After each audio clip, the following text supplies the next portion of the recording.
भारत को fighter jets का नुकसान उठाना पड़ा, मगर भारत की सियासी क़यादत खामोश है। मगर ये सवाल मुसलसल उसका पीछा कर रहा है। आज भी लोकसभा के इजलास के दौरान कांग्रेस रहनुमा गौरव गोगोई ने सवाल उठा दिया कि अब तो सदर ट्रंप भी कह रहे हैं कि 5-6 जेट्स गिरे हैं। आज राजनाथ सिंह बता दें कि हमारे कितने तैयारे गिरे हैं। भारतीय आवाम से ही नहीं, भारतीय फौज से भी झूठ बोला जा रहा है।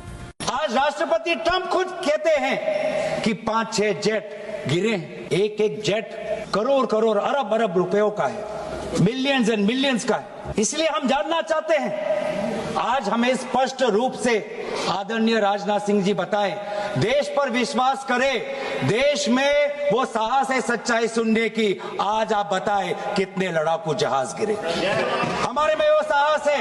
ये सूचना, ये सच्चाई सिर्फ देश के नागरिकों के लिए नहीं, ये सूचना, ये सच्चाई हमें देश के जवानों को भी देना है। आज उनसे भी झूठ कहा जा रहा है, उनके बीच में भी भ्रम फैलाया जा रहा है। इसके अलावा आज कांग्रेस रहनुमा गौरव गोगोई ने राजनाथ सिंह से ये बुनियादी सवाल फिर पूछ लिया कि पहलगाम में 26 लोगों को कत्ल करने वाले दहशतगर्द कैसे आए थे।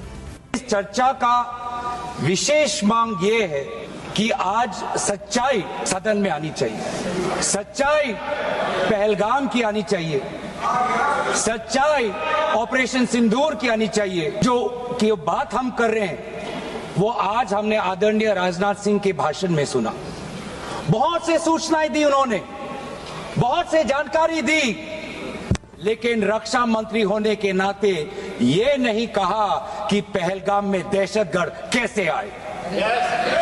ये नहीं कहा कि बेसारन में जहां पर 1000 लोग जाते हैं, खुशियां मनाते हैं, कैसे 5 दहशतगर्द वहां पर जाकर 26 लोगों की गोलियों से छलनी करते हैं। ये बात, ये सूचना रक्षा मंत्री ने नहीं दी।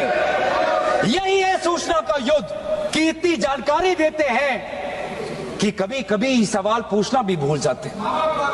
और आज ये है हमारे विपक्ष का कर्तव्य कि हम सवाल पूछेंगे देश हित में, राष्ट्र हित में।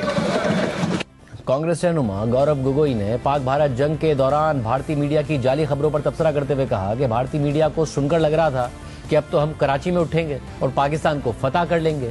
कांग्रेस के डेप्यूटी अपोजिशन लीडर ने वज़ीर-ए-आज़म मोदी पर तनकीद करते हुए कहा कि पहलगाम हमले के बाद वज़ीर-ए-आज़म मोदी सऊदी अरब का दौरा मुख्तसर करके भारत वापस आए, मगर पहलगाम जाने के बजाय बिहार में इलेक्शन रैली से खिताब किया।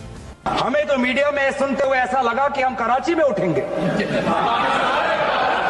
मीडिया में सुन, हमारे भारत की मीडिया जो जिनको सूचना आपसी मिलती है, उनका सुनने में लगा कि आज तो हम फतह करके ही रहेंगे, लेकिन पता चला कि नहीं, कहीं ना कहीं हमारे पैर डगमगा गए और जो अंतिम परिणाम था उससे पीछे हम हट गए। सऊदी अरब में थे, पूरा कार्यक्रम उन्हें संपूर्ण किया, वापस आए और वो पहलगाम भी नहीं जा पाए और बिहार में जाके चुनावी भाषण दे रहे हैं। अगर पहलगाम में कोई गया तो हमारा नेता राहुल गांधी गया। अगर पहलगाम में जो लोगों की मृत्यु हुई उनके लिए अगर शहादत की मांग कोई कर रहा है तो हमारा दल का नेता राहुल गांधी कर रहा है। इसके अलावा कांग्रेस के सीनियर रहनुमा चिदंबरम गुज़िश्ता 2 दिन से भारत में तनकीद की जद में है, क्योंकि उन्होंने मोदी हुकूमत पर तनकीद करते हुए कहा कि पहलगाम के हमला आवर मकामी भी हो सकते हैं। हम ये क्यों फर्ज कर लें कि वो पाकिस्तान से आए थे, इसका कोई सबूत नहीं है।